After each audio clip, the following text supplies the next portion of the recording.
अस्सलाम वालेकुम नाज़रीन, मैं हूं कैसल मीर और आप देख रहे हैं अल्लाहू टीवी। उम्मीद करता हूं आप सब लोग खैरियत से होंगे, दुनिया के जिस कोने में होंगे इंशाल्लाह। जी ये लेटर जो है बच्ची का, उसके ऊपर बहुत सी बातें हुई।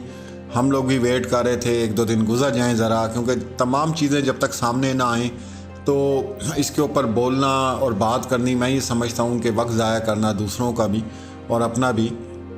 तो अभी की जो रिपोर्ट है ताज़ा तरीन वो ये कि बच्ची ने इस बात की तस्दीक किया कि लेटर उसने नहीं लिखा। अब वो सारी बहस तो ख़त्म ही हो गई कि इंग्लिश में और रोमन इंग्लिश में लिखा, उर्दू में लिखा, उसको आती थी नहीं आती थी। अब यहाँ सारी बातें छोड़ें, बात अब ये स्टार्ट होती है कि इस केस में इन चीज़ों को इतनी अहमियत क्यों नहीं दी जा रही। मतलब डॉक्टर फातिमा से कौन लोग मिलते रहे, उनके साथ कौन लोग राब्ते में रहे, ये हमने पहले भी वीडियो की थी, उसमें मैं ये बात की थी कि इनका मोबाइल जो है वो हिरासत में लिया जाए, इनकी CDR चेक की जाएं, इनकी चैट्स देखी जाएं, ये किन किन लोगों से मिलती रही हैं, इनको किस किस ने मैसेज किया है। अब आपको पता है पहले भी अदालत में जब जबरान नासिर ने वकील साहब का मोबाइल उठा लिया था और वो रिकॉर्डिंग कोई सुन रहा था, वो भी बात हवा में गुम हो गई, उसके ऊपर भी इतना इशू नहीं उठाया गया। देखें, बात यह है कि जब तक आप तय तक नहीं पहुंचेंगे तो ये चीज़ें सामने नहीं आएंगी। अभी भी इसको हर बंदा वीलॉग कर रहा है और यही बात कर रहा है, ये तो पागल है जी, ये तो पागल है जी। अरे भाई, ये पागल किसने तैयार किया इस पागल को? ये क्या कि तो कुछ भी नहीं होगा ना। अब चलो इसको ओहदे से वो निकाल दिया, जो कुछ भी होगा मुकम्मल इंक्वायरी बैठनी चाहिए, क्योंकि जो केस पूरी दुनिया में रिपोर्ट हो रहा है, पूरी दुनिया इसको देख रही है, तो इसमें तो एक मैं कहता हूँ स्टेप भी आप लोगों का जो है वो इस तरह का है कि इसके ऊपर आप कार्रवाई करें। अब यहाँ पे जो सबसे बड़ा पहले सवाल उठता था, भाई आवाज़ किसी को सुनाई जा रही थी, अदालती कार्रवाई किसी को मोबाइल पे सुनाई जा रही थी, वो बात भी आई गई हो गई। वो जहीर के वकील को पूछना था कि भाई किसको सुना रहे हो, इसकी बाकायदा इंक्वायरी होनी चाहिए थी ना। बस खाली पकड़ लिया और बात ख़त्म हो गई। अब ये खातून जो है डॉक्टर साहिबा सामने आई हैं और इन्होंने बहुत बड़ा काम किया है। ये कोई छोटा मोटा काम नहीं है कि आप झूठे लेटर सामने लेकर आएँ और फिर उसके बाद आप अपने फेसबुक की ID से उसको अपलोड करें और लोगों को कि इसको ज़्यादा से ज़्यादा शेयर करें। इसका क्या मतलब है?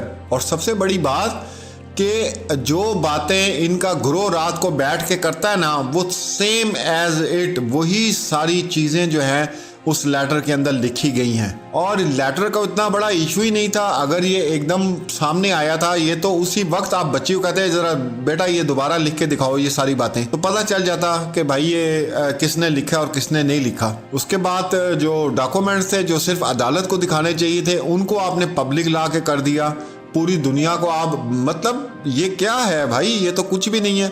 ऊपर से वो आप देखें काला कवा मिला हुआ है। काले कवे का जो वीलॉग है वो इस डॉक्टर साहिबा ने अपनी वॉल पे लगाया। क्यों भाई? बाकी यूट्यूबर मर गए हैं, सारे रिपोर्ट कर रहे हैं इस केस को। आप किसी और का लगा दें, आप किसी और का इंटरव्यू लगा दें, आप किसी और की बात लगा दें, आपने काले कवे की लगा दी, क्योंकि ये मुकम्मल एक कार्रवाई की गई है मिल के, और ये सारा कुछ किया गया है कि भाई बच्ची को तो इजाज़त दे दी। अब इनके पास कुछ भी नहीं था, इन्होंने कहा एक नया तमाशा लगाओ, लोगों की तवज्जो जो है यहाँ से हटाने की कोशिश करो। हर चीज़ मौजूद है मेहदी अली काज़मी भाई के पास, जितने सबूत हैं उनके पास मौजूद है। ये खातून किस तरह आती जाती रही हैं कि, और जो तमाशे इन्होंने वहाँ अदालत में लगाए हैं वो भी पूरी दुनिया ने देखे हैं। असल में ज़हीर गैंग भी सर पकड़ के बैठ गया, क्योंकि जितनी अदाकारी इनको की थी उससे कहीं ज़्यादा इन्होंने ओवर एक्टिंग कर दी वहाँ पे, इसलिए ये पकड़ी गई। अब ये ओवर एक्टिंग ना करती ना तो फिर शायद कोई काम हो जाना था। और मैं तो कहता हूँ मैडम शैला रज़ा अलहदा से जो है ना इसके ऊपर केस करें कि भाई ये तो मुझे बदनाम कर रही है कि मैं धमकियां दे रही हूँ उसको, जो ऑलरेडी इतने केसेस बच्चों को वो कर रही हैं। और अपने इंटरव्यू में उन्होंने कहा कि हमारे पास ये कोई एक केस नहीं है, हमारे पास हज़ारों केस हैं और हम लोग उसके ऊपर सारा काम कर रहे हैं, वकील भी वो करके देती हैं, सब कुछ करती हैं, कितना बड़ा वो काम कर रही हैं।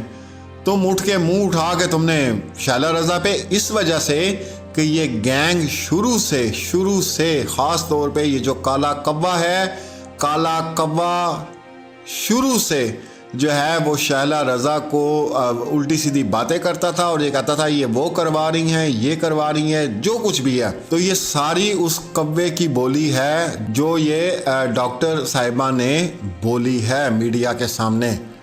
आप उसके महीने, 2 महीने पहले, 3 महीने पहले आप उठा के इंटरव्यूज़ देख लें, उसके वीलॉग्स देख लें, उसके अंदर वो बार बार ये पूरा गैंग शाम को जो टोला बैठता था, इन्होंने शहला रज़ा पे बहुत कीचड़ उछाला। और आज वो जब नहीं आग ठंडी हुई तो फिर इन्होंने क्या किया कि आखिर में आके जो है ये मोहतरमा से बुलवा दिया कि ये शहला रज़ा ने मुझे धमकियां दियां। भाई शहला रज़ा तुम्हें क्यों धमकियां देंगी, किस चीज़ की धमकियां देंगी? कुछ सेंस काम करती है बंदे की। फिर उसके बाद इन्होंने कहा जी शहला रज़ा मुझे चाय में कुछ दे दिया। वो तो उनको इजाज़त ही नहीं है शेल्टर होम में जाके किसी को बच्ची के साथ मिलने की। तो अजीब तरह की जो है ये बातें हैं। दूसरा ये कि इसको सीरियस ना लें, इनको फौरी तौर पे इनके ऊपर कार्रवाई करें और देखें कि ये किन किन लोगों से ये बात करती रही हैं, किन किन के इनको मैसेज आते रहे हैं। ये इसको इजी मत लें। जिस तरह आप लोगों ने अदालत में जो है वो पूरी कार्रवाई किसी बंदे को सुनाई जा रही थी, ये आप छोटा मसला समझते हैं, ये बहुत बड़ा मसला है। आप पता कराएं कि भाई आप किसको सुना रहे हैं अदालती कार्रवाई। ये सारा केस खुल के आप लोगों के सामने आ जाना था। वो भी आई गई बात हुई, हवा में उड़ा दी, अब ये भी हवा में उड़ जाएगी। लोग मजाक उड़ा रहे हैं उनकी बातों का, लेकिन इसके ऊपर जो है प्रैक्टिकल कोई आप एक्शन लें ना, एक्शन लें कि भाई आप आ गई हैं और ये सारा तमाशा आपने यहाँ पे लगा दिया है और ख़ुद को डिक्लेयर कर दिया जी वो नफसियाती मरीज़ा। भाई नफसियाती मरीज़ा 15 दिन से काम कर रही है। आज ही उसने पागल होना था जिस दिन हीयरिंग थी केस की। जब ये फर्स्ट टाइम गई हैं अपना मेहदी अली काज़मी भाई के घर और उन्होंने जो है वो 5,000 दिया और जोड़ा दिया है, तो उस वक्त इन्होंने रोला क्यों नहीं किया?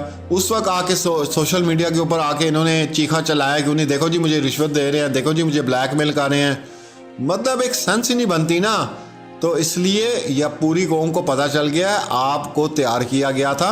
हो सकता है आप पहले तैयार ना हो, लेकिन जब उनको पता चला कि ये वाली डॉक्टर साहिबा हैं, ये कर रही हैं सारा कुछ, फिर आपके साथ रब्ता किया गया हो और फिर आपको ये सारी बातें समझाई हों कि ये हमें जो ज़्यादा टेंशन है वो इस बात की हुई है कि जिस बच्ची को शेल्टर होम में ज़हनी सुकून के लिए रखा गया था, उसके पास वो बंदा भेजा गया जिसको खुद ज़हनी सुकून नहीं है, जो फारग है बिल्कुल। हमें टेंशन इस बात की है कि आप पता नहीं क्या गुल खिला के जो है ना वो शेल्टर होम में आई होंगी और उस बच्ची को आपने और ज़्यादा जो है वो डिप्रेशन में डाल दिया होगा। क्या क्या आपने बातें की होंगी, क्योंकि आप खुद ज़हनी मरीज हैं। आपका पास बताता है, लोगों ने आपके ऊपर टोटल देखा है, आपकी हिस्ट्री पढ़ी है, आप हैं कहाँ से आ गई हैं, कौन है आप।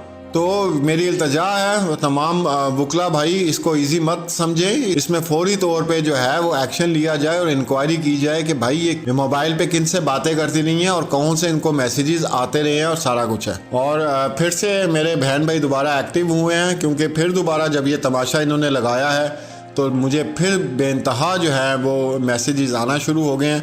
तो इंशाल्लाह वो जैसे जैसे मुझे टाइम मिलता जाएगा तो मैं वो तमाम मैसेज जो है ऑन एयर करता जाऊंगा। अपना और अपने प्यारों का ख्याल रखें। अल्लाह हाफिज़। मुझे इस तरह का आइडिया नहीं है, मैं अपना बता रही हूँ। किस तरह मुझे ड्यूटी दी गई थी एज मेंटल स्टेट ऑफ दुआ ज़हरा। मैंने अपनी ड्यूटी पूरी की है और मैंने अपनी रिपोर्ट सबमिट करवा चुकी हूँ। एक्चुअली मुझे कांस्टेंट डेथ थ्रेट्स आ रहे थे फ्रॉम मैडम शहला रज़ा, तो उसकी वजह से, और उन्होंने मुझे जो है वो जब मैं इनकी असेसमेंट करने गई थी दुआ ज़हरा की, तो मुझे इन्होंने जो है वो कुछ पिलाया गया चाय में घोल के, जिसकी वजह से as I am an approved psychiatrist FCPS, तो मुझे शक पड़ा कि मेरे चेंजेस हो रहे हैं बिहेवियर में, मैं कैसी कैसी अजीब अजीब बातें कर रही हूँ, अजीब अजीब से मैसेजेस कर रही हूँ। तो मैंने जाके फ़ौरन खान लेबॉर्ट्री गार्डन से मैंने जो है वो अपना यूरिन टॉक्सिकोलॉजी टेस्ट करवाया, तो उसमें आया है कि अच्छा, उसके बाद क्या हुआ कि आपको अगर शक हो रहा है कि मैंने कोई झूठी रिपोर्ट प्रिपेयर करवाई है तो जाके खान लेबॉर्ट्री गार्डन से देख लीजिए कि मैंने रीज़न क्या लिखा हुआ है, क्योंकि बिकॉज आई वॉज इंटॉक्सिकेटेड। ठीक है।